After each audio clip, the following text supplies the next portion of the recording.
आइए हम अपनी बात को शुरू करें। थोड़ा सा वक्त हम दुआ में गुजारेंगे, अपने आप को खुदा उनके लिए प्रिपेयर करेंगे। हालेलुया। सब दुआ करें। ये बड़ा ख़ास मौका है कि जब हम खुदा की हुजूरी में आते हैं तो हम उस मुकाम में दाखिल होते हैं जिसको ख़ास व ख़ास मुकाम कहा जाता है। यीशु का खून लेकर, उस बर्रे का खून लेकर हम खुदा की पाक हुजूरी में आते हैं। और जब हम खुदा की पाक हुजूरी में आते हैं तो खुदा हमारे गुनाहों पर नज़र नहीं करता। वो इसलिए कि बर्रे का खून जो लेकर हम दाखिल होते हैं, यही तो रिक्वायर्ड था। हम खुदा उनका शुक्र अदा करते हैं कि वो अपने वादा के मुताबिक यहाँ पर मौजूद है। वो अपने लोगों को बरकत देने के लिए उतरा हुआ है। अपने होठों में कुर्बानी अपने खुदा के हुजूर पेश करेंगे। सब दुआ करेंगे अपने लिए, अपने बच्चों के लिए, बच्चे माँ बाप के लिए, अपने लिए, क्योंकि ये ख़ास मौका है कि हम खुदा की हुजूरी में हैं। उसकी परस्तश के लिए अपने आप को तैयार करें, तमाम दुनियावी ख्यालात से आज़ाद हो जाएं। अपने आप को हम खुदा उनकी हुजूरी में महसूस करते हुए हालेलुया, प्रेज़ जीसस, सब दुआ करें।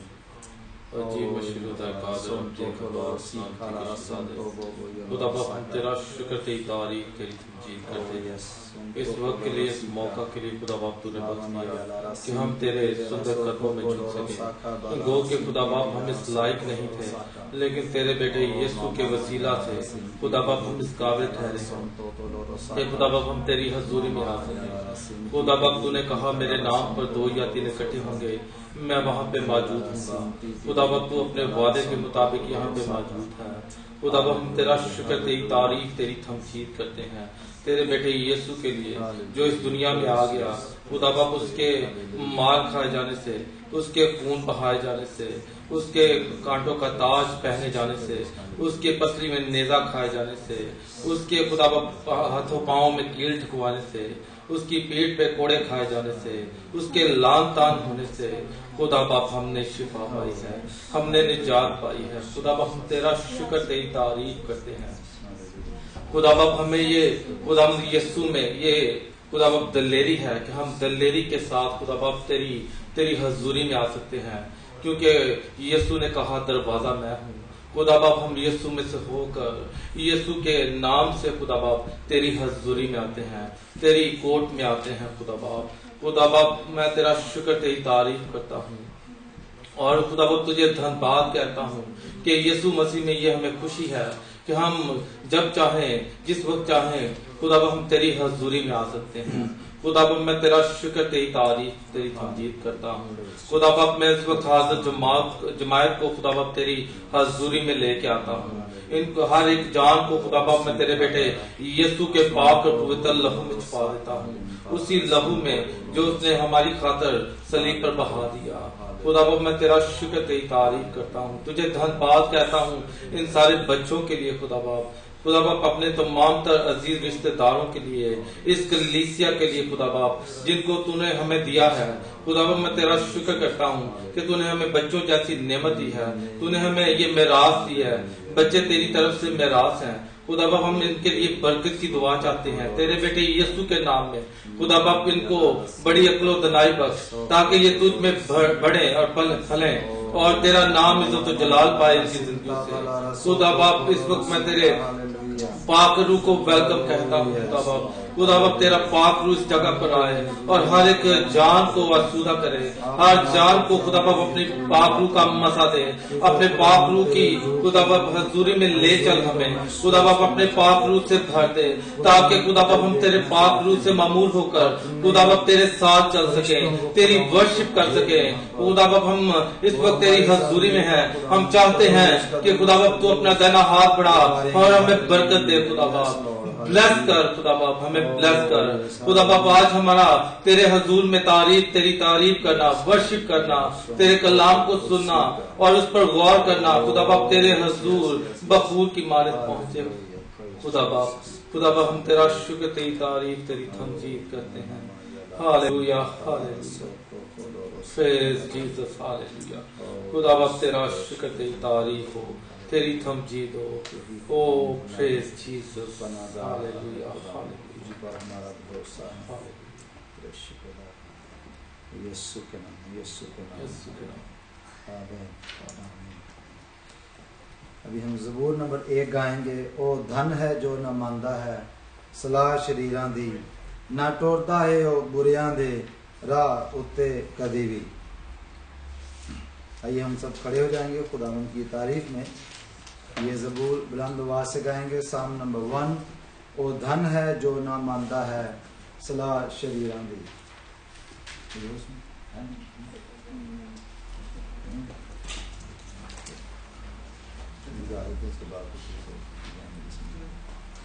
ओ धन है जो ना मानदा है सलाह शरीरां दी। ओ धन है जो ना मानदा है सलाह शरीरां दी। ना टुरदा है ओ बुरियां दे, ना टुरदा है ओ बुरे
ज़बूर 32 गाएंगे। सिखावांगा तेनू विखावांगा राह, मेरी अखियां तेनू वेखन सदा। 32 ज़बूर 32 नंबर। सिखावांगा तेनू विखावांगा राह, मेरी अखियां तेनू वेखन सदा। ना हो घोड़ियां खच्चरां वांग तू, कि कुछ भी नहीं है समझ उन्होंने। खुदा ये नहीं चाहता कि हम बिल्कुल एनिमल्स की तरह हों। खुदा ये नहीं चाहता कि हम घोड़ों खच्चरों की तरह हों। खुदा ये चाहता है कि हम जो इंसान खुदा ने बनाया था हम उसकी मानद हों। खुदा ये नहीं चाहता कि हम एनिमल्स बन जाए। तो सिखावांगा तेनू विखावांगा राह, मेरी अखियां तेनू वेखन सदा। सिखावांगा तेनू विखावांगा राह, मेरी अखियां तेनू वेखन सदा। सिखावांगा तेनू विखावांगा राह, मेरी अखियां तेनू वेखन सदा।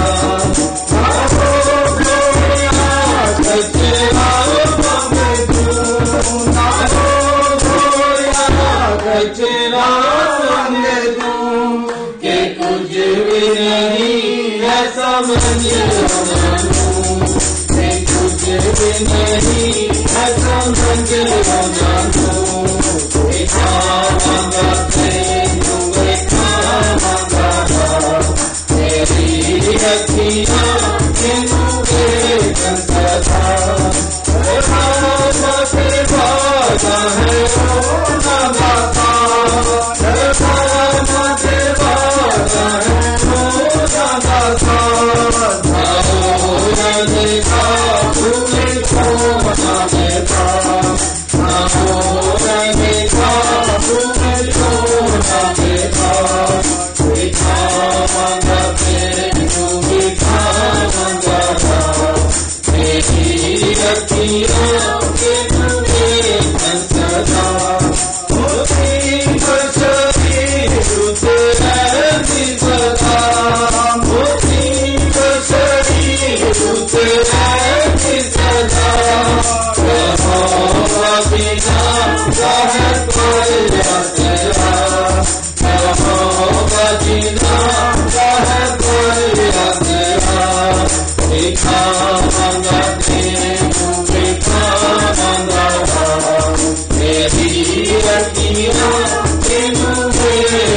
सदा ओ दिल की खुशी बिच रहने हां ओ दिल की खुशी बिच रहने हां तेरा तुझे गायो नाम रहमत ना तेरा तुझे गायो नाम रहमत ना देखा मांगा तेरू मीठा मांगा तेरी रखियां तेरू देखन सदा उसी साथ को सबो जिंदगी हो उसी साथ को सबो जिंदगी हो यहोवा के बिच मिलके खुशियां करो यहोवा के बिच मिलके खुशियां करो मीठा मांगा तेरू मीठा मांगा मेरी रखियां तेरू देखन सदा। Hallelujah hallelujah. अभी हम सॉन्ग नंबर 139 गाएंगे। खुदाया तेरी रूह तो मैं भला नस के किधर जावा हजूरी तेरी तो छुप के मैं केड़ी तरफ नू नसा। सॉन्ग नंबर 139 है ये और इसको हम बुलंद आवाज से गाएंगे खुदा उनकी तारीफ में। आज हमारे पास तबला गाने वाला नहीं आया इसलिए थोड़ा सा प्रॉब्लम है गाने में, कभी कभी ऐसा हो जाता है। सॉन्ग नंबर 139 गाएंगे।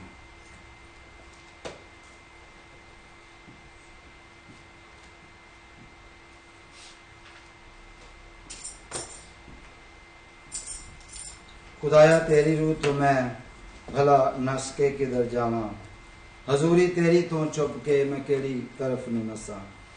खुदाया तेरी रूह को मैं भला नस के किधर जावा खुदाया तेरी रूह को मैं भला नस के किधर जावा हजूरी तेरी तो चुप के मैं केड़ी तरफ नू नसा हजूरी तेरी तो चुप के मैं केड़ी तरफ नू नसा मैं चढ़ जावा आसमाना दे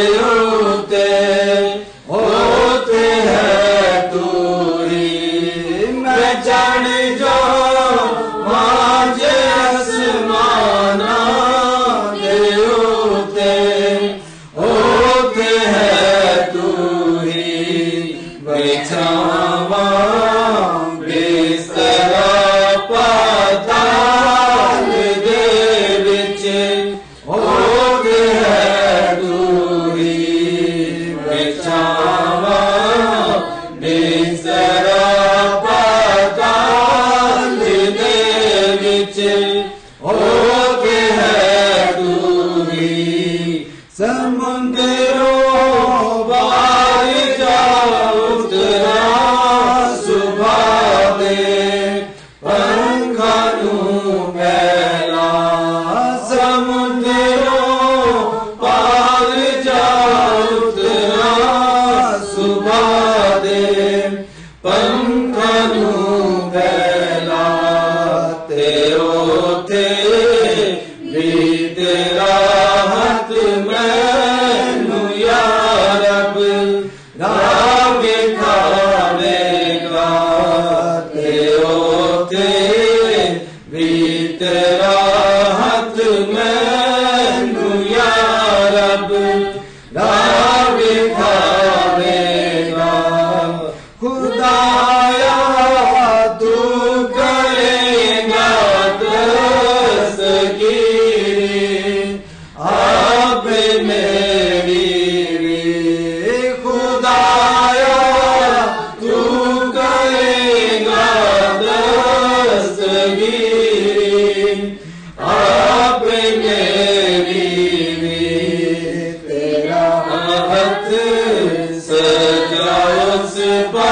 पाताल विच हो वे मदद मेरी तेरा हक सजाओ से पाताल विच हो वे मदद मेरी जे मैं भाग्य मैनू डुब हनेरा उन छुपावेगा जे मैं भाग्य मैनू डुब हनेरा उन छुपावे हनेरा भी तदो जानन हो जावेगा मेरे गिर्द हनेरा भी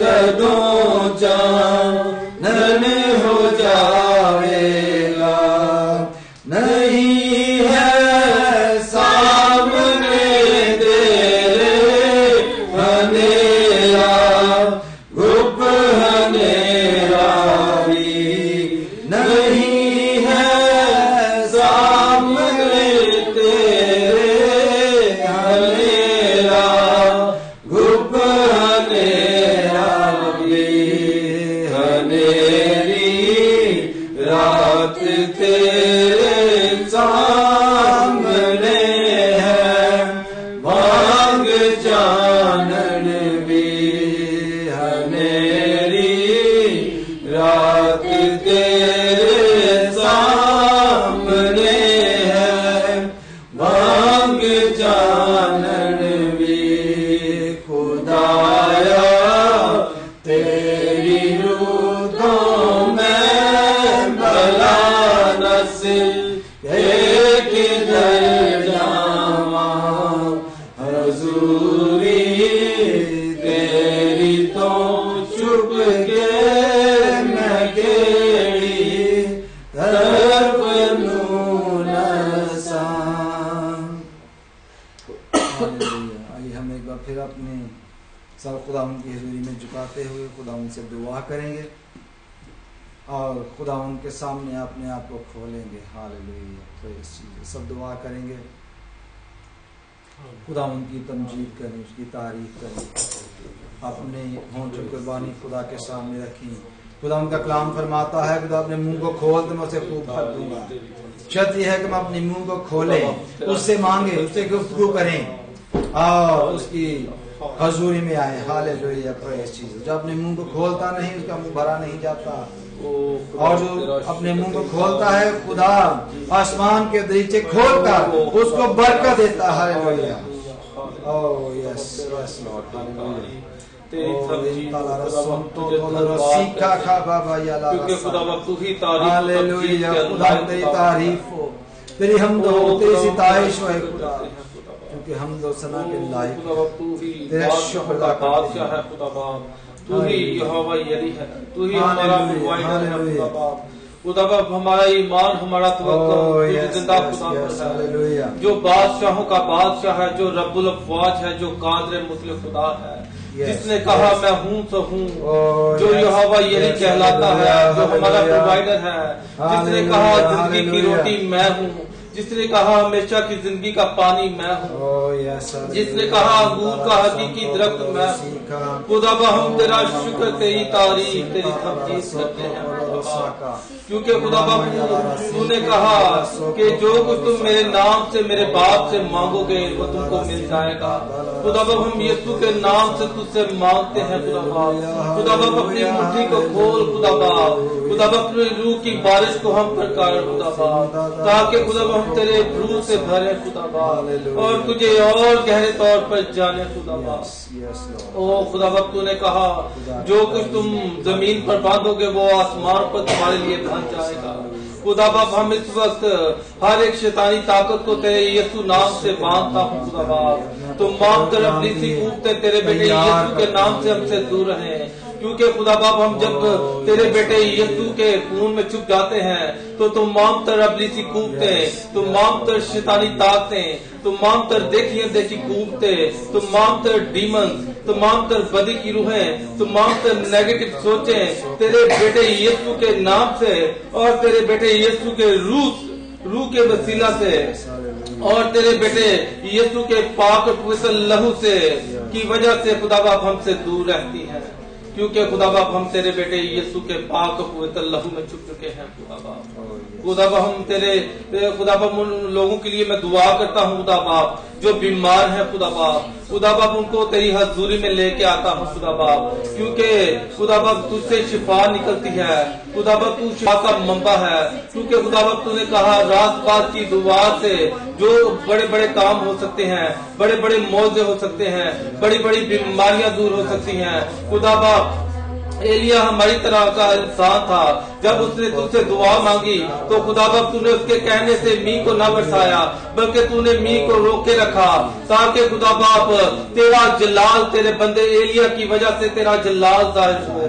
खुदा बाप हम तेरा शुक्र करते हैं कि तू अपने भेदों को अपने लोगों पर खोलता है। खुदा बाप मैं आज के कलाम के लिए तुझसे दुआ करता हूँ, जो कलाम का बीज हमारे दरमियान तेरे बंदा के वसीला से बोया जाए वो 100 गुना फल लाए, ताकि हम खुदा बाप उस फल की बदौलत तुझसे बरकत पा सके।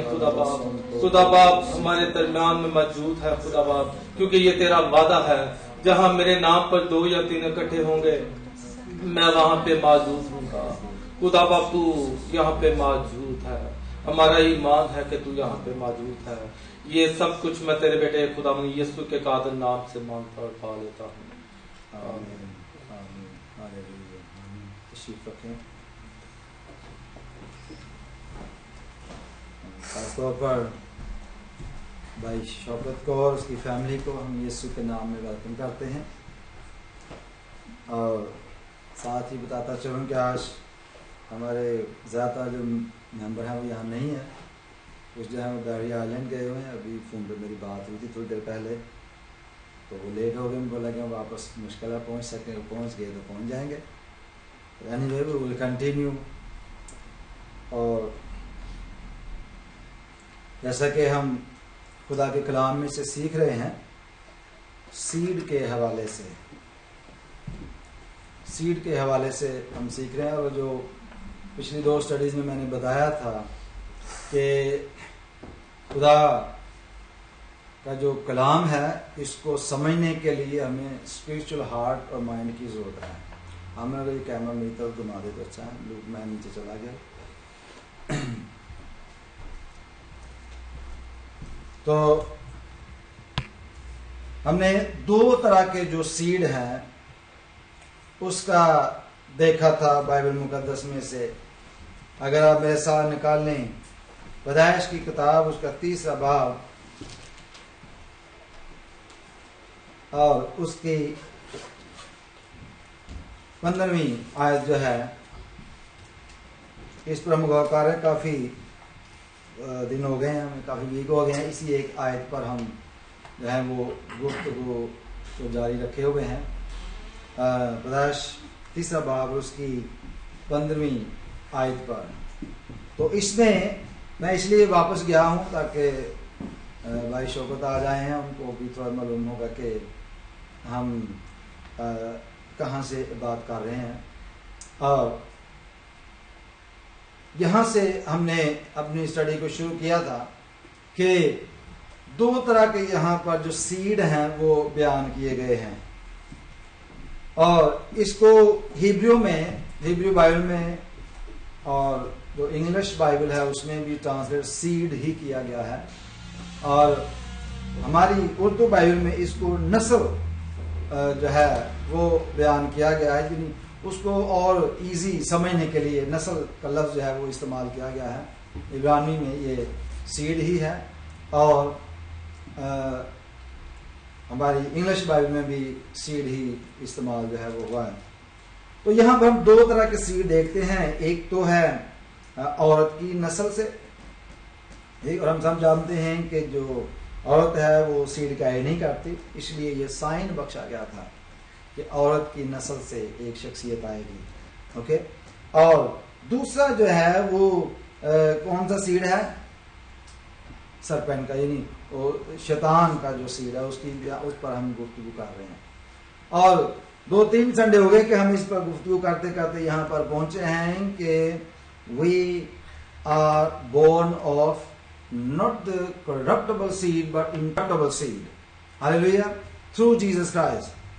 तो ये जो सीड वहां पर जो बयान किया गया है गुनाह के बाद, और वहां पर इसको इस तरह से बयान किया गया है कि औरत की नस्ल से, यानी उसके सीड से एक शख्सियत आएगी, और जो औरत की नस्ल है जो साम की नस्ल के दरमियान दुश्मनी होगी, और वो उसके सर को कुचलेगा और वो उसकी एड़ी पर काटेगा। और मैंने ये बताया था कि सर को कुचलेगा इसलिए कि सर से सारी थॉट, सारे प्लान, एवरीथिंग जो है वो सर से निकलता है। तो यीशु मसीह जो कि औरत की नस्ल से है, उसने उसके सर को कुचला है ताकि उसके सारे मंसूबे को, प्लान, थॉट, एवरीथिंग जो है उसका वो खत्म कर दिया है। और अब जो एक मसीही है, जब वो नए सिरे से पैदा होता है, when we born again, how we born again? You see? जब हम born again होते हैं तो जाहिर सी बात है कोई भी बच्चा पैदा होता है तो अपने बाप का सीड, नस्ल जो है वो कैरी करता है, यू नो दैट, जेनेटिकली। और मैंने ये बताया था कि अगर आपको मौका मिले किसी दूसरे प्लेनेट पर जाने के लिए जो हमारी जमीन की तरह का हो, और वहां पर कोई पौधा नहीं हो, ये बताया था ना, कोई पौधा ना हो, और आपको एक सीड दिया जाए कि वहां पर ये माल्टे का सीड है, ऑरेंज का, वहां प्लांट करके तो आप वापस आ जाएं। अब 1000 ईयर्स के बाद आप दोबारा गए और आपने देखे ट्रिलियन जो प्लांट है वो ग्रो हुए हैं। कहां से आए वो प्लांट? एक ही सीड से वो प्लांट आए, और जो इंफॉर्मेशन उस सीड में थी वो सारे प्लांट में होगी। ये नहीं होगा कि आपने ऑरेंज का सीड लगाया हो और एप्पल लगे हो वहां पर, ऐसा नहीं होगा। जो सीड के अंदर इंफॉर्मेशन होगी जेनेटिकली वो उसमें होगी, और वैसा ही ट्री ग्रो होगा, और सारे उसके बाद जितने भी ट्री के बाद दूसरा ट्री, उसके बाद तीसरा tree, trillions of millions of tree होंगे, वो सारे के सारे जेनेटिकली एक जैसे होंगे और उनमें एक जैसा असर होगा और एक जैसी बात होगी। इसलिए जब खुदा ने इंसान को बनाया तो वो एक ही था, एक ही पौधा लगाया था, और उसमें शैतान ने आकर गड़बड़ कर दी और वो क्या हो गया? करप्ट हो गया।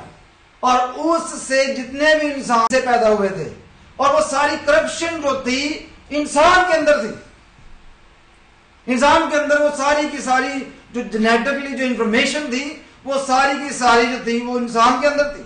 इसको इनहेरिटेंस सिन भी कहा जाता है, जो कुछ हम कैरी किए हुए हैं आदम से। और ये जरूरी था कि उसमें दोबारा से मॉडिफिकेशन की जाए, उस सीड को जेनेटिकली मॉडिफाई किया जाए और उसको करेक्ट किया जाए और दुरुस्त किया जाए, और उसका एक ही इलाज था, अनदर सीड। Another seed. पहले जो था वो सीड था आदम से। अब हम ये देखते हैं कि अब जो सीड है ये वोमन से है। किसका सीड है ये? वोमन से सीड है। और वो कौन है? यीशु मसीह, जीसस। तो जीसस जो है वो is the seed of woman. Okay. और उसके लिए ये था कि उसने उसके सर को कुचलना है, उसको खत्म करना है, उसके सारे प्लान, मंसूबे, everything whatever is coming out of his head is got to finish, ताकि वो आगे अपने सीड को कैरी ना कर सके, ताकि अबलीस जो है वो अपने सीड प्लांट ना कर सके। और जब कोई भी शख्स बोर्न अगेन होता है, और मैंने ये बताया था कि कोई भी शख्स जब एक दफा पैदा हुआ है, one time you born, okay, एक दफा जब आप पैदा होते हैं तो दो अमवात है, दो मौतें हैं जिसको हम फेस करते हैं। एक तो फिजिकल मौत और एक आसमान पर जिसका जिक्र मुकाशवा में है, उसको दो मौतें आएंगी। You born once and die twice, but if you born twice you can die once. That's the formula of the Bible. अगर आप बोर्न अगेन होंगे तो आपको एक ही मौत है उसका सामना करना पड़ेगा, और वो फिजिकल डेथ है, जैसे हम खुदा में सो जाएंगे। हालेलुया। और उसके बाद कोई मौत नहीं होगी। क्यों नहीं होगी?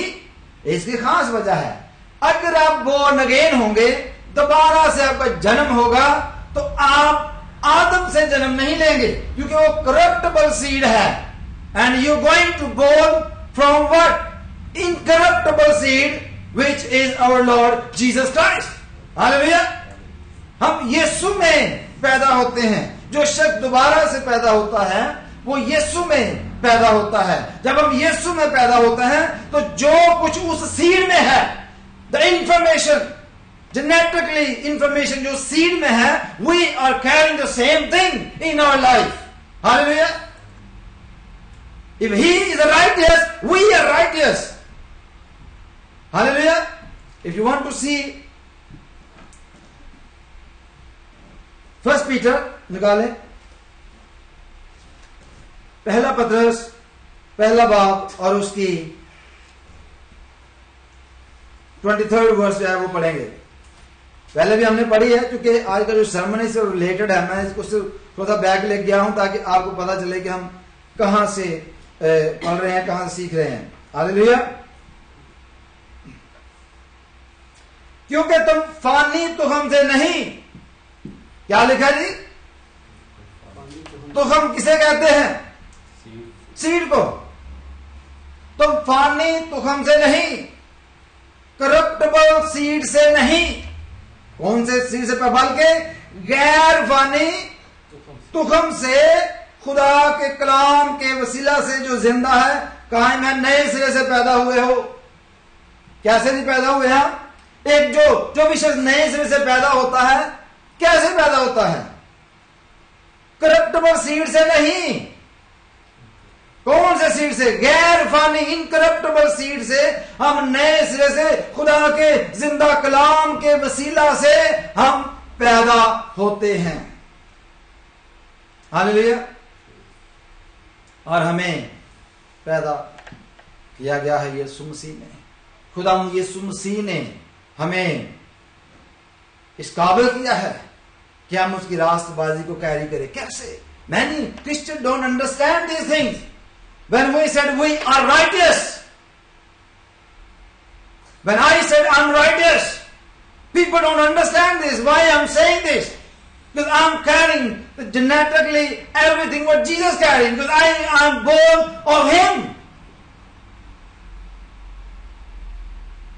Not from the corruptible seed which Adam was carrying. I was born of that seed, but Jesus genetically modified me. You see, that's a big miracle in my life. It's a big miracle in your life. It is a big miracle in every Christian life. Hallelujah. Every believer. We should claim the victory over devil.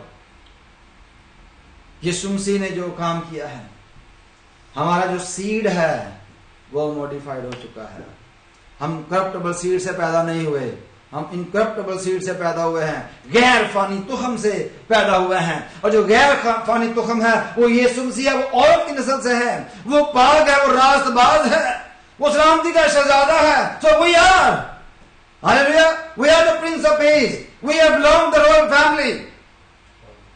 ऐसे नहीं हम कहते Christian लोग, तो मजाक नहीं है Christian होना। We belong to the kingdom of God. Hallelujah. Praise the Lord. दूसरे बाब की 9वीं आयत की पढ़ेंगे, who we are. Please बुलंद आवाज से कोई भी पढ़े। Now you know that who we are. लेकिन तुम एक बरगजीदा नस्ल, Hallelujah. शाही कहानों का Oh praise God. मुकद्दस कौम, Oh yes. और ऐसी उम्मत हो जो खुदा की खास मलकियत। हालेलुया। ताकि उसकी खूबियां जाहिर करो, इसलिए तुम्हें तारीकी से अपनी अजीब रोशनी में बुलाया। हालेलुया। कैसे खूबियां जाहिर करेंगे? जैसा सीड वैसी खूबी होगी, जैसा बीज होगा वैसा ही दरख्त होगा, वैसा ही फल होगा। दरख्त अपने फलों से पहचाना जाता है। खूबियां कैसे जाहिर करेंगे? हालेलुया। लेकिन तुम एक बरगजीदा नस्ल हो, अब बरगजीदा नस्ल। Why? Not from the corruptible seed. That's why. हम गैर फानी तुखम से पैदा हुए हैं, इसलिए फानी तुखम से नहीं है, इसलिए हम बरगजीदा नस्ल हैं। मसीही लोग कोई कौम बरगजीदा नहीं है। क्यों नहीं है? इसलिए कि वो आदम से पैदा हुए हैं, वो नए सिरे से पैदा नहीं हुए। जो शख्स नए सिरे से पैदा हो जाता है वो गैर फानी तुखम से पैदा होता है। उसका बीज जो है वो और है, उसका जो मंबा है कुछ और है, उसकी सोच और है। वो आदम से नहीं बल्कि और की नस्ल से पैदा हुआ है। हालेलुया। और वो बरगजीदा नस्ल बन चुका है। आदम की नस्ल बरगजीदा नहीं है। वो इसलिए नहीं है कि वो करप्टेबल सीड से है, उसका तुखम खराब है, उसमें करप्शन पाई जाती है। और खुदाम यीशु मसीह के खून से उसमें मॉडिफिकेशन हुई है। हालेलुया। अब हम क्या है कि एक बरगजीदा नस्ल और शाही कहनों का फिरका। हालेलुया। हम क्या है? शाही कहनों का फिरका। कहन तो होते ही हैं लेकिन शाही कहनों का फिरका को मजाक है। शाही कहनों का फिरका जो नए सिरे से पैदा हुआ है, उसका तुखम ही बदल गया है। अब हमारे बच्चे पाक हैं, हमारी नस्ल पाक है। हमारे बच्चे रासबाजी में पैदा होते हैं, हमारी नस्ल जो है वो रासबाजी में पैदा होती है। क्यों? इसलिए कि वो करप्टेबल सीड से हम पैदा नहीं हुए, इसलिए हमारे बच्चे भी नहीं। हालेलुया। हमारा तुखम बदल चुका है। Praise the Lord. खुदा जो है उसने ऐसा किया है। शाही कहने का फिरका है। और आगे क्या लिखा है? मुकद्दस अब कौम भी है, पहले तो कौम ना थे। बाइबल में लिखा है ना कि पहले तो कोई कौम भी ना थे, हम तो गैर कौम थे, हमारे पास कोई नाम नहीं था। लेकिन अब हमें ऐसा नाम बख्शा गया है जो किसी कौम के पास नहीं है। ऐसा नाम बख्शा गया है जो किसी और फिरके के पास नहीं है, इवन यहूदियों के पास नहीं है, क्योंकि वो उसको मानते नहीं है। They don't believe Jesus. They are living in the darkness. लेकिन खुदा ने हमें डार्कनेस से रोशनी में बुलाया है और हमारे दिल दिमाग रोशनी खुदा ने कर दिए। और मैं इसके लिए खुदा का शुक्र अदा करता हूं कि मैं एक बरगजीदा नस्ल से हूं जो यीशु मसीह की है, क्योंकि मैं उसके तुखम से, गैर फानी तुखम से, नए सिरे से पैदा हुआ हूं। Praise the Lord. और शाही कहनों का फिरका हूं, मुकद्दस कौम हूं और ऐसी उम्मत हूं जो खुदा की खास मलकियत है। खास तरीके से बनाए गए हैं हम। खुदा भी काफी करता है। खुदावंद ने तुखम के अंदर, सीड के अंदर मॉडिफिकेशन की है। साइंस क्या करती है? You know that? They do the same thing. They proving the Bible it can happen. अगर वो हो सकता है तो ये क्यों नहीं हो सकता? You understand that? अगर साइंस जो है एक सीड लेकर उसमें मॉडिफिकेशन कर सकती है, तो क्या खुदा जो है वो जिसने ये सीड बनाया उसमें मॉडिफिकेशन नहीं कर सकता? फर्क सिर्फ ये है कि जब हम फिजिकल चीजों को स्पिरिचुअल चीजों से कंपेयर करते हैं तो प्रॉब्लम खड़ी हो जाती है। ऐसे है? But Paul says we must compare physical thing with the physical thing and the spiritual thing with the spiritual thing. Then there is no problem. But when you cross them with each other, so there is a problem. You can't understand them. Spiritual things जो है वो spiritually understand की जाती हैं और जो physical things हैं वो physically तौर पर understand की जाती हैं। जैसे बीज की मैंने मॉडिफिकेशन बताई है कि साइंस जो है वो आजकल कर रही है। स्पिरिचुअली तौर पर खुदा ने पहले की है, हजारों साल पहले की है, जब आदम की जिंदगी में भी गुनाह दाखिल हुआ ही था। और पिछले संडे का मैंने बताया था कि गुनाह जो है वो कैसे अंदर सरायत करता है। We have in our body there are many gates. You see, कान भी एक गेट है, आंख भी एक गेट है, जिसके जरिए से आपको पता है आदम को किसी और वजह से कोई सजा नहीं दी गई। सबब क्या दिया था खुदा ने? क्योंकि तूने अपनी बीवी की बात सुनी, मानी, इसलिए उसको सजा मिली ना। अगर वो ना मानता तो कुछ ऐसा ना मिलती। वजह से सुनी तो मानी, क्योंकि ये डेविल का एक तरीका है कि वो सीड जो है वो इस तरह से प्लांट करता है हमारी जिंदगी में। कैसे प्लांट करता है जी?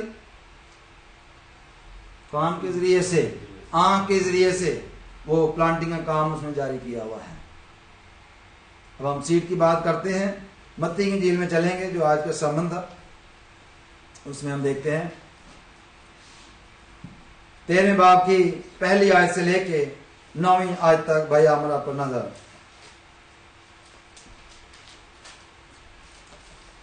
ये तो बात कंफर्म हो गई कि we are not from the corruptible seed but incorruptible seed. गैर फानी तुखम से पैदा हुए हैं, खुदा के बेटे और बेटियां हैं, बर्ग नस्ल शाही का हम लोग का फिरका है। आगे करें बात। पहली बात पहली से लेके 9वीं आयत तक 13 मत्ती के लिए। उसी रोज यीशु घर से निकलकर झील के किनारे जा बैठा और उसके पास ऐसी बड़ी भीड़ जमा हो गई कि वो कश्ती पर चढ़ बैठा और सारी भीड़ किनारे पर खड़ी रही। और उसने उनसे बहुत सी बातें तमसीलों में कही कि देखो, एक बोने वाला बीज बोने निकला और बोते वक्त कुछ दाने राह के किनारे गिरे और परिंदों ने आकर उन्हें चुग लिया, और कुछ पथरीली जमीन पर गिरे जहां उनको बहुत मिट्टी न मिली, और गहरी मिट्टी न मिलने के सबब से जल्द उगाए, और जब सूरज निकला तो जल गए, और जड़ न होने के सबब से सूख गए।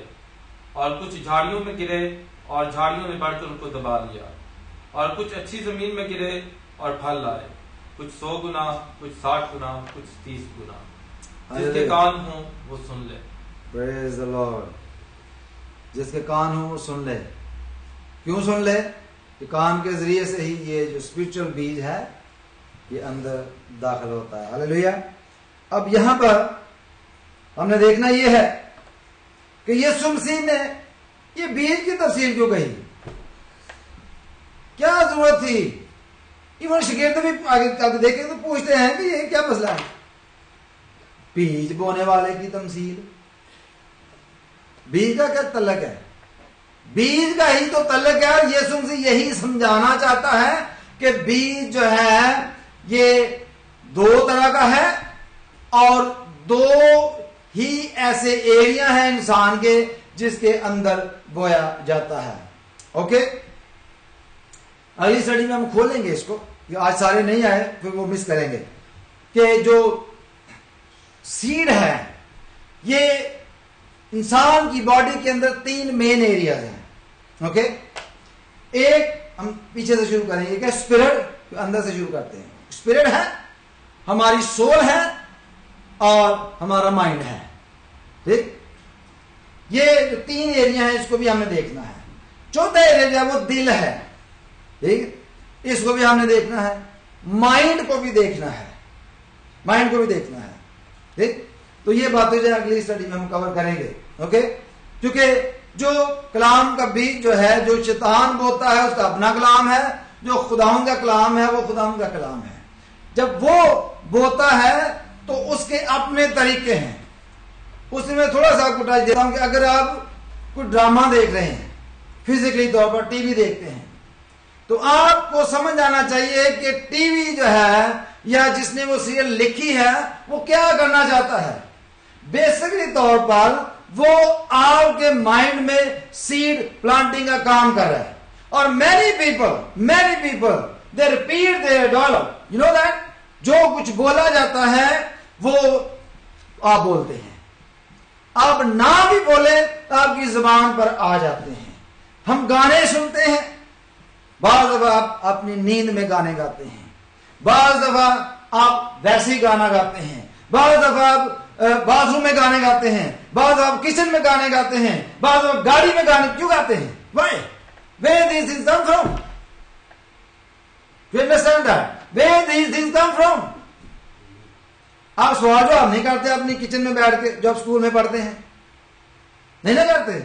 जब स्कूल में पढ़कर आते हैं उसको तो हम इग्नोर करते हैं, because these things are for our needs, for the study. The things you don't need, you keep repeating in your mind. Why is this? क्यों ऐसा होता है? और जितनी भी बैड चीजें हैं वो हमारे माइंड में फिल्म चलती रहती है उसकी। हर वक्त चलता है। ऐसा क्यों होता है? इसलिए कि जो भी चीज लिखी जाती है तो वेरी क्लेवर लोग हैं, क्लेवरली लिखते हैं, बनाते हैं, और उसके बकायदा जो है वो म्यूजिक कोड जो है वो डिजाइन किए जाते हैं ताकि वो ह्यूमन माइंड के अंदर उसका बीज जो है, सीड जो है वो प्लांट किया जाए। और जितना अच्छा कोड होगा, जितना अच्छा प्लांट किया जाएगा, उतना ही वो अच्छा बिकेगा, अच्छा चलेगा, उतना अच्छा बिजनेस होगा। You see, there are many people. मैं आपको शुरू में बताना भूल गया कि आपको मुझे बताना चाहिए था कि आपको सरप्राइज होगा कि यहाँ न्यूपोर्ट में यीशु मसीह आया है। ओके, यहां पर एक आदमी है, उसने ये दावा किया है कि मैं रिकर्नेशन हूं जीसस की, और अबलीस के लिए काम करता है, शैतान के लिए। और अगर आप देखना चाहते हैं तो आप न्यूपोर्ट का जो पेपर, अगस्त पेपर है, उसमें आप देख सकते हैं, ऑनलाइन भी देख सकते हैं उसकी न्यूज, उसकी पूरी स्टोरी जो है वो बयान की गई है।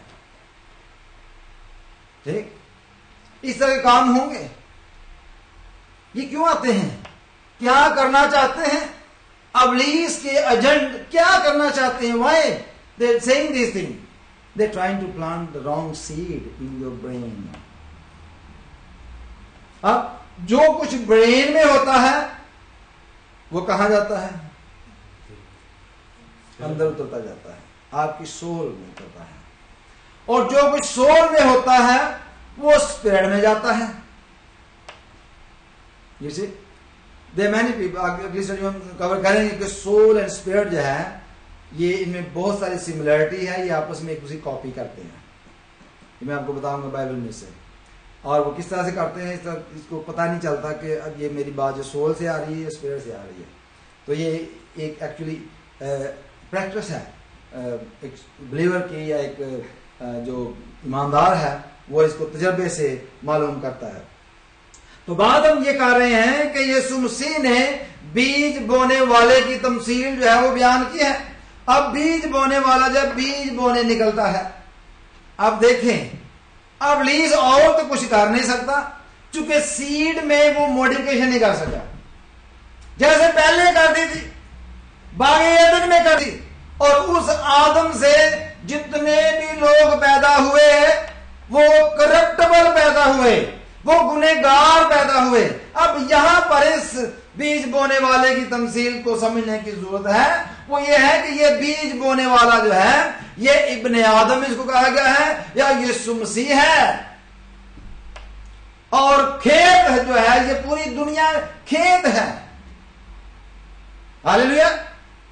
और बीज बोने वाला जब बीज बोने निकला, अब इब्लीस का सर जो है वो तो कुचला जा चुका है। अब इब्लीस जो है वो सीड में मॉडिफिकेशन नहीं कर सकता, वो कुछ नहीं कर सकता, सीड का कुछ नहीं कर सका। उसने किया क्या जी? क्या पढ़ा आपने? उसमें कौन से दाने बो गया?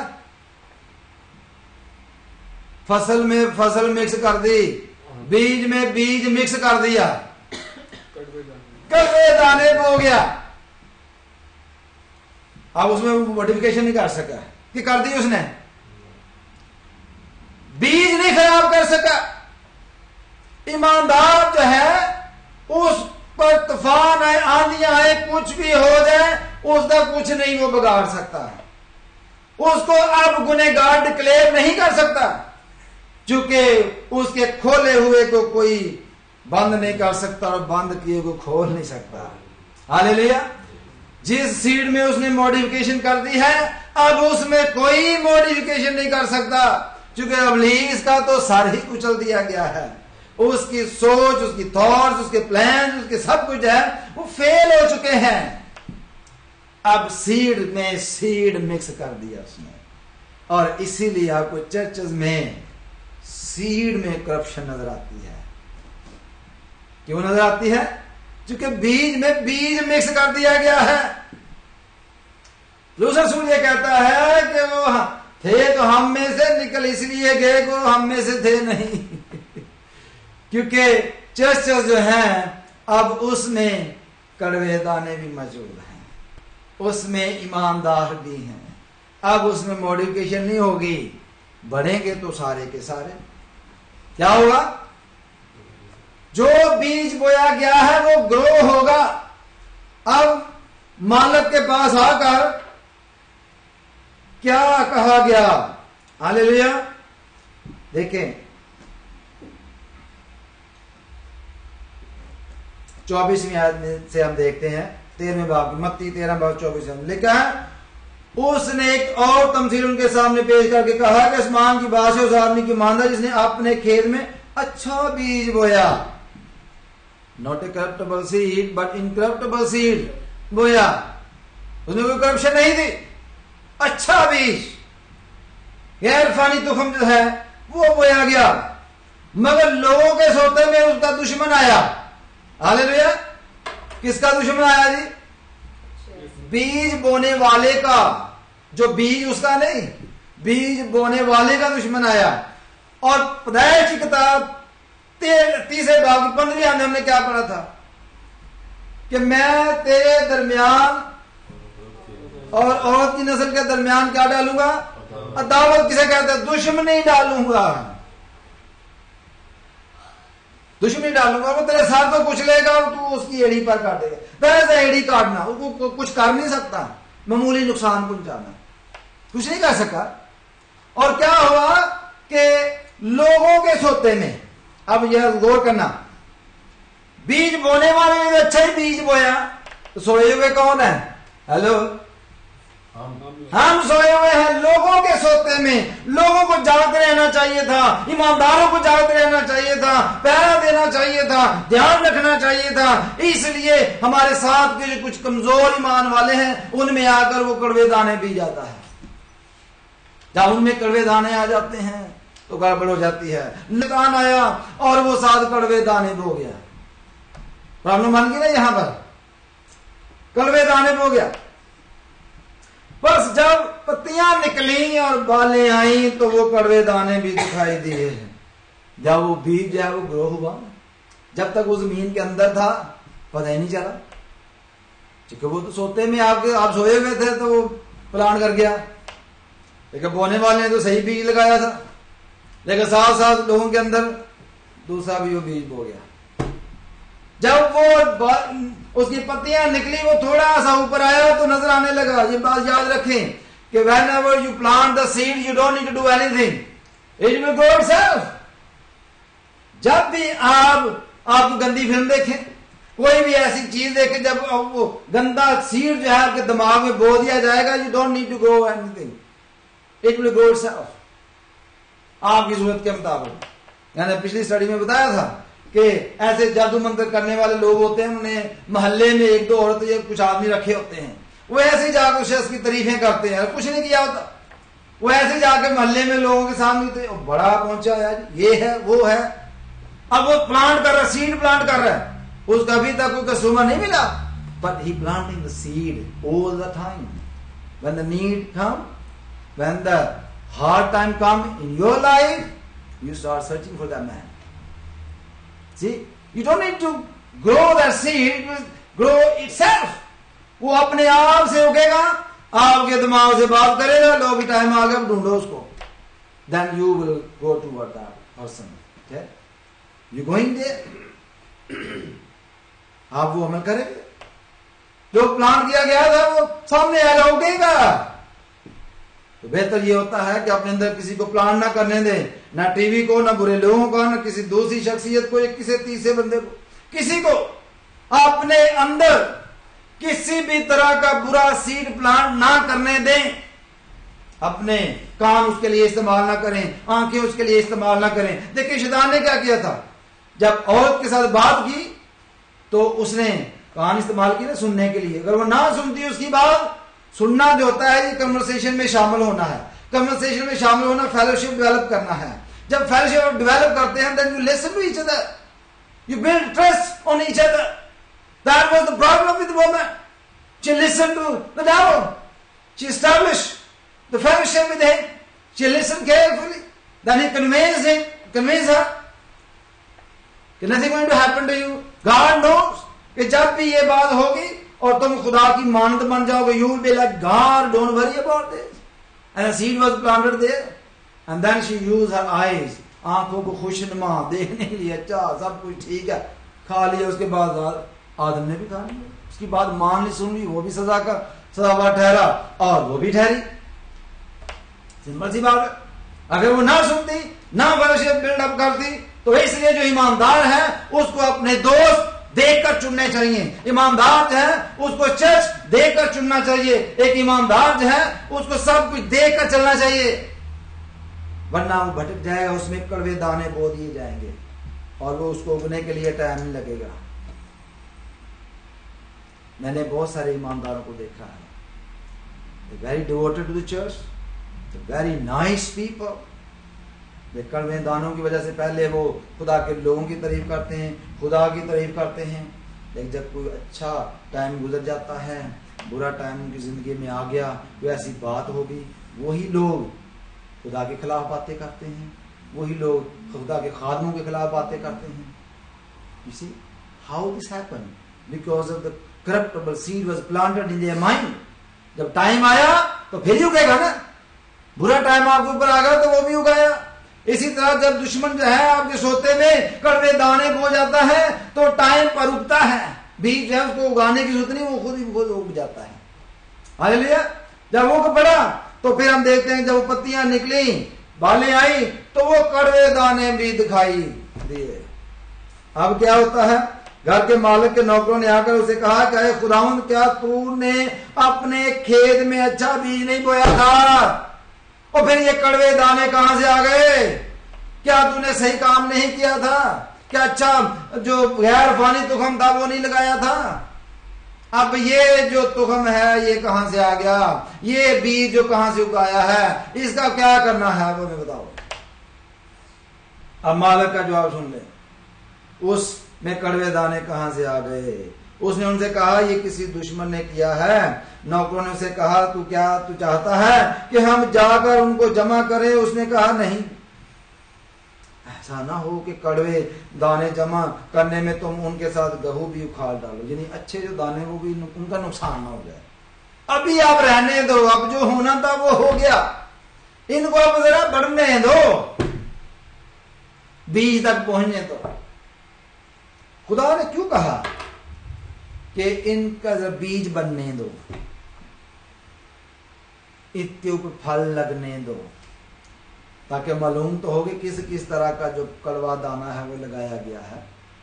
पता तो चले कि आगे ये कौन सी जो ये कैसी मॉडिफिकेशन शैतान ने की है और ये किस तरह का बीज आगे बनाता है।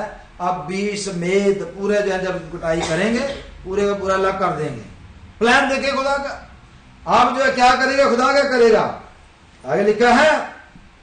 उसमें कड़वे दाने कहां से आ गए? उसने उनसे कहा ये किसी दुश्मन ने किया है। नौकरों ने उसे कहा क्या तू चाहता है कि हम जाकर उनको जमा करें? उसने कहा नहीं, ऐसा ना हो कि कड़वे दाने जमा करने में तुम उनके साथ गेहूं भी उखाड़ डालो। कटाई तक दोनों को इकट्ठा बढ़ने दो, कटाई तक आखिर तक अब बढ़ने दो। अब ईमानदार को समझ जाना चाहिए कि भाई हमें किसी दूसरी पर रश्क नहीं करना। ईमानदार जो हमेशा कंप्लेन करता है, खुदा मैं तो तेरा बंदा तेरी बंदी हूं, देख मैं ईमानदारी से चलता हूं चलती हूं, मेरे पास एक गाड़ी है वो भी टूटी फूटी है। अब देखे वो शख्स कितना बेईमान है, सबको नजर आता है, उसके पास सब कुछ है, मेरे पास क्यों नहीं है? कटाई तक खुदा कहता है तू बढ़ने देगा, बढ़ने दे, कोई बात नहीं, बढ़ने दे, खातर जमा रहा, बढ़ने दो इसको, कटाई तक दोनों को इकट्ठा बढ़ने दो। और कटाई के वक्त मैं काटने वालों से कह दूंगा कि पहले कौन जाएगा जी? हालेलुया, बोले पहले कौन जाएगा? कड़वे दाने। खुदा कहता है कि पहले क्या करो, कड़वे दाने जमा कर लो और जलाने के लिए उनके गट्ठे बांध लो, गेहूं मेरे खित्ते में जमा कर दो। जो कड़वे दाने वो किस लिए पता चला क्यों बढ़ाए गए हैं? जलाने के लिए। अब जब जलाना है तो उसके लिए ईंधन की जरूरत तो पड़ेगी। खुदा तो चाहता है कि अब ईंधन जैसी का ईंधन बन जाए, मुझे कुछ और मिलकस करने की जरूरत नहीं है, बना बनाया ईंधन मिल जाएगा जलाने के लिए। जमा कर लो, इनको इकट्ठे अलग कर लो। खुदा भेड़ों को बकरियों से अलग करेगा। हालेलुया, ऐसा ही है ना, खुदा करेगा। और खुदा जो है वो जानता है कि ये कड़वे दाने कहां से आए हैं। वो जानता है कि हमारा दुश्मन कौन है, वो जानता है कि अब इनको बढ़ने देना है, हमें दूसरों पर रश्क नहीं करना, उनको देखना नहीं है, अपनी ईमानदारी को देखना है, हमें अपने अंदर देखना है, हमें अपने खुदा और हमारा जो जिंदगी है, हमारी जिंदगी उसको देखना है कि हम कैसे खुदा के साथ चलते हैं। हालेलुया। और कड़वे दाने को निमटना मेरा आपका काम नहीं है, वो किसका काम है? खुदा का काम है। खुदा उनसे निपटेगा, खुदा उसको जो कुछ करना है उसका करेगा, उनको जलाएगा। हमेशा की आग में जो जलती हुई आग है वो खत्म और फना हो जाएगा। हालेलुया। अब दूसरा जो है, अगर आप और मजीद तफसील से पढ़ना चाहते हैं तो और पढ़ सकते हैं 27वीं आयत से, मैं पढ़ देता हूं ताकि हम इसके साथ खत्म करेंगे। उसने जवाब में उनसे कहा कि अच्छे बीज का बोने वाला इब्ने आदम है, और मजीद समझने के लिए, और खेत दुनिया है, और अच्छा बीज बादशाही के फरजंद और कड़वे दाने उस शरीर के फरजंद है जिस दुश्मन ने उनको बोया, और वो इब्लीस है, और कुटाई दुनिया का आखिर है। हालेलुया। बात क्लियर हो गई? कुटाई दुनिया का आखिर है, और काटने वाले कौन है? फरिश्ते। हालेलुया। पर जैसे कड़वे दाने जमा किए जाते और आग में जलाए जाते हैं, वैसे ही is a typology involved now. Okay? It's a type of. Okay? कहता वैसे ही दुनिया के आखिर में होगा, इब्ने आदम अपने फरिश्तों को भेजेगा और वो सब ठोकर खिलाने वाली चीजों बदकारों को उसकी बादशाही में से जमा करेंगे और उनको आग की भट्टी में डाल देंगे। वहां रोना और दांत पीसना होगा। उस वक्त रास्तबाज अपने बाप की बादशाही में कैसे चमकेंगे जी? आफताब की मांग चमकेंगे। हालेलुया। सूरज की मांग चमकेंगे। इसकी क्या वजह है? क्यों चमकेंगे हम सूरज की मांग? आपको नहीं पता, इनको मैं सिखा चुका हूं पहले। क्यों चमकेंगे? ईमानदार है, ईमानदार हैं। क्यों चमकेंगे?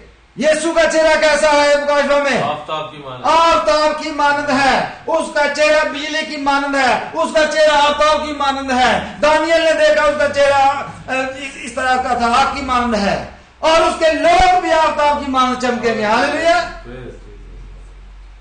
क्योंकि हम क्यों चमकेंगे? कि हम गैर फानी तुखम से हैं, उस तुखम से हैं, हम मसीह से पैदा हुए हैं, हम मसीह के फरजंद हैं, हम मसीह के बेटे और बेटियां हैं। हम अपने जो नस्ल पैदा जिसे हुए हैं उसकी मानद होंगे, हम अपने बाप की नस्ल है उसकी मानद होंगे। Praise the Lord. दानियल ने देखा उसका चेहरा जब बिजली की मानद है। मकाशवा में यूहन्ना और ने क्या देखा कि उसका चेहरा जो है बिजली की मानद है। हालेलुया। और वो अपनी कलीसिया में फिरता है। हालेलुया। हम खुदावंद यीशु मसीह की मानद हैं। Praise the Lord. किसकी मानद होंगे? वो यीशु की मानद होंगे। ईमानदार जो हैं वो आफताब की मानद चमके। आफताब यीशु है, यीशु की मानद होंगे। हम तो आफताब की मानद चमकेंगे। जिसके कान हो वो सुन ले। अब ये अल्फाज जब बयान की जाती है, जिसके कान हो वो सुन ले, इसका मतलब यह था शाउट करके बताना कि सुन लो, जो सुनने वाला सुन ले, ऐसा होगा। Praise the Lord. ये बात पक्की है, बात को पक्की करना। एंड में ये लिखा था सुनने वाला सुन ले, समझने वाला समझ ले। इसका मतलब ये होता है कि बात को पक्की कर दिया गया है, ये सील कर दिया गया है कि आखिर में ऐसा होगा कि हम, मैं और आप यीशु की मानद चमकेंगे। हालेलुया। हमारे चेहरे की तरफ इब्लीस देख नहीं सकता, वो हमारी आंखों में आंखें नहीं डाल सकता। क्या इंसान सूरज को देख सकता है? क्या इंसान की आंखें उस पर निगाह कर सकती हैं? ऐसे हम होंगे। इब्लीस के लोग, इब्लीस के फरजंद, इब्लीस हमारी आंखों में आंखें नहीं डाल सकेगा। देखा हम कौन हैं? मजाक है? खुदा से हम पैदा हुए हैं। खुदा की हुजूरी में हम फख्र करते हैं कि हम रास्तबाज हैं। हम फख्र करते हैं कि हम मसीही हैं। Praise the Lord. हम खुदा का शुक्र अदा करते हैं। आइए हम अपने सर खुदावंद की हुजूरी में झुकाते हैं और अपने पर नहीं बल्कि खुदावंद यीशु मसीह जो कि औरत की नस्ल से है उस पर फख्र करते हैं। हालेलुया। दुआ में 2-3 मिनट गुजारेंगे। Praise the Lord.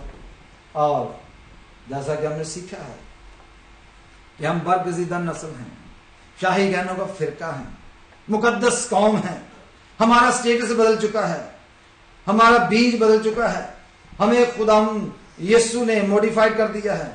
जो नए सिरे से पैदा हो जाता है वो गैर फानी तुखम से है, वो फना होने वाले तुखम से नहीं। हालेलुया। हम तो इनकरप्टेबल सीड से पैदा हुए हैं, आगे हम रास्तबाज हैं। हालेलुया। हम खुदा का शुक्र अदा करते हैं, हम खुदा की तारीफ करते हैं, हम खुदा के सामने इस बात का इकरार करते हैं। इकरार करने से हमारी बदकारी दूर की जाती है। इकरार और तौबा करने से हम गुनहगार से रास्तबाज ठहराए जाते हैं। हालेलुया। खुदा हमारी सारी जिंदगी को धो डालता है। अपनी जिंदगी पर गौर करें। क्या मैंने अपने आप को खुदा को दिया है? क्या मैंने अपने आप को यीशु मसीह के सुपुर्द किया है और नए सिरे से पैदा हुई? अगर ऐसा नहीं है, हम अभी तक नए सिरे से पैदा नहीं हुए, तो अभी वक्त है कि हम अपने दिल खुदा को दें। अभी वक्त है कि हम अपना आप खुदा यीशु मसीह को दे दें। Oh hallelujah. खुदा हम तेरे शुक्र, तेरी तारीफ, तेरी सताइश करते हैं। अपने आप को खुदा हम तेरी हुजूरी में बदलते हैं, अपने आप को खुदा हम तेरे ताबिया कर देते हैं। खुदा हम अपने आप पर नहीं बल्कि तुझ पर भरोसा और फख्र है। खुदा मैं तेरा शुक्र अदा करता हूँ कि तूने हमें एक नया नाम दिया है। मैं तेरा शुक्र अदा करता हूँ कि नई जिंदगी दी है। मैं तेरा शुक्र अदा करता हूँ कि नया स्टेटस दिया है। खुदा मैं तेरा शुक्र अदा करता हूँ कि मैं तेरी बादशाही में शाही गहनों के फिरके के तौर पर दाखिल हुआ। खुदा मैं तेरा शुक्र अदा करता हूँ कि वो पर्दा ऊपर से लेके जमीन तक फट चुका है। अब भाई खुदा हम बोलने तेरी हुजूरी में आते हैं, उस पाक तो इन मुकाम में दाखिल होते हैं। वो इसलिए क्या भाई खुदा वो रुकावटें खत्म हो चुकी हैं, क्योंकि अब जो करप्शन थी वो हमारे अंदर नहीं है, क्योंकि वहां तो सिर्फ रास्तबाजी जा सकता है। पहले भाई खुदा लोगों को रास्तबाजी अर्न करना पड़ती थी, लोगों को कमाना पड़ता था रास्तबाजी को। अब आए खुदा हम बाय फेथ तेरी हुजूरी में रास्तबाज ठहरते हैं और हम तेरा शुक्र अदा करते हैं, तेरी तारीफ करते हैं। यीशु तेरा शुक्र हो, तेरी तारीफ हो। जो आज आए खुदा हम चर्च में नहीं आए, उनके लिए दुआ करते हैं। जहां पर भी हैं खुदा उनको बड़ी बरकत दे। आने वाले वक्त में खुदा हमारे साथ होंगे और तेरा कलाम खुदा हम सीखेंगे और तुझसे बरकत पाएंगे। खुदा तेरा शुक्र हो, तेरी तारीफ हो। भाई शौकत के लिए आज फर्स्ट टाइम फैमिली के साथ हमारे दरमियान है, उनके लिए दुआ करते हैं। मैं तेरा शुक्र अदा करता हूँ तेरे बंदा के लिए, तेरी बंदी के लिए और बच्चों के लिए। उनको बड़ी ख़ास बरकत दे। यीशु के पाक और मुकद्दस मीठे नाम से मांग लेते हैं, आमीन।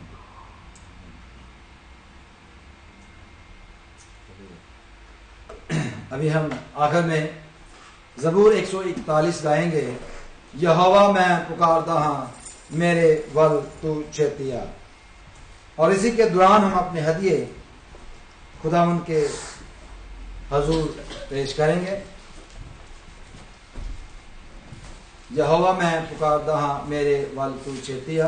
आइए हम सब खड़े हो जाएं, खुदावंद की तारीफ करेंगे, उसकी बंदगी और इबादत करते हुए हम ज़बूर 141 गाएंगे। यहोवा मैं पुकारता हूँ। यहोवा मैं पुकारता हूँ, मेरे वल तू चेतिया। यहोवा मैं पुकारता हूँ, मेरे वल तू चेतिया। जैसा पुकारा मैं तेनू खुदाया, जैसा पुकारा मैं तेनू खुदाया। सुन ले मेरी करकनला, मेरे बल तू चेतिया। यहोवा मैं पुकारता हूँ, मेरे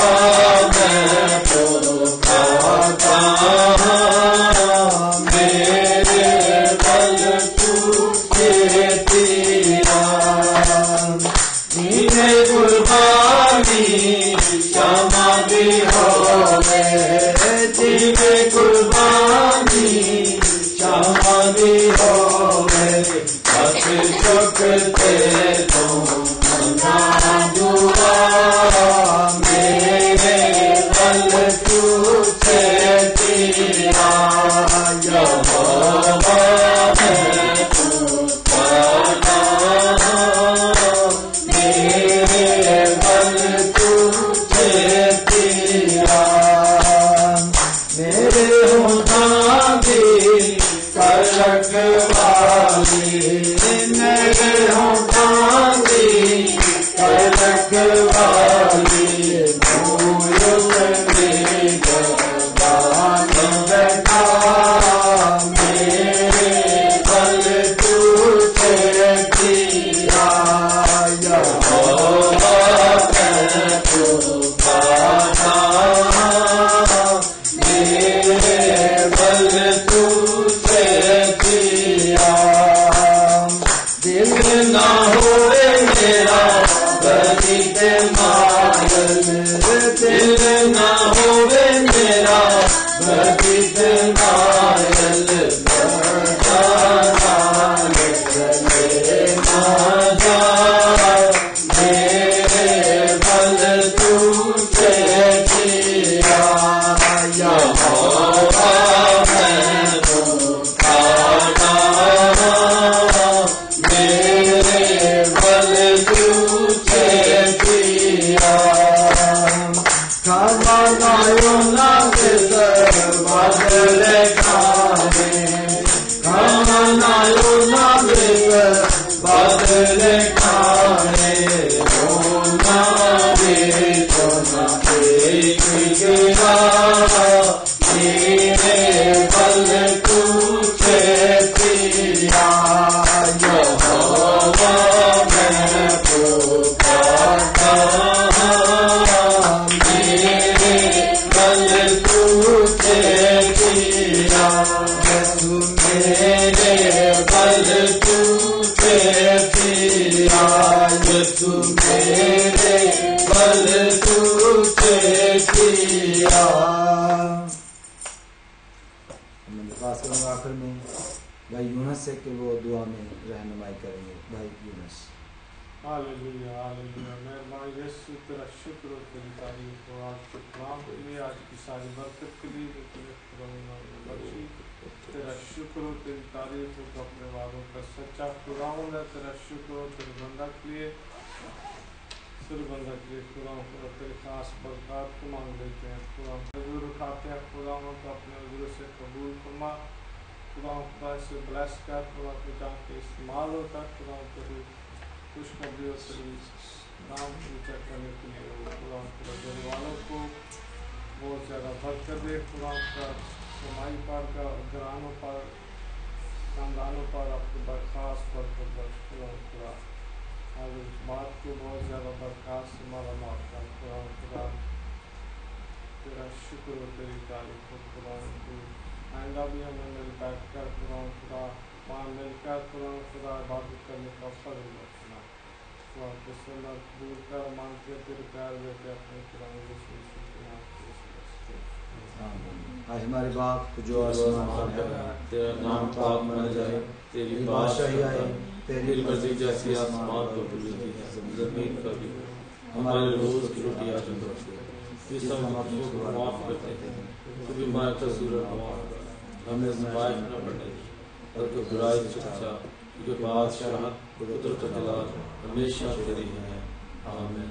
अब हमारे खुदा यीशु मसीह का फजल खुदा बाप की मोहब्बत रूह कुद्दस की रफ़ाकत और शराकत आपसे लेकर हमेशा तक हम सबों के साथ और कुल दुनिया के ईमानदारों के साथ हमेशा तक होती रहेगी आमीन। Thank you very much.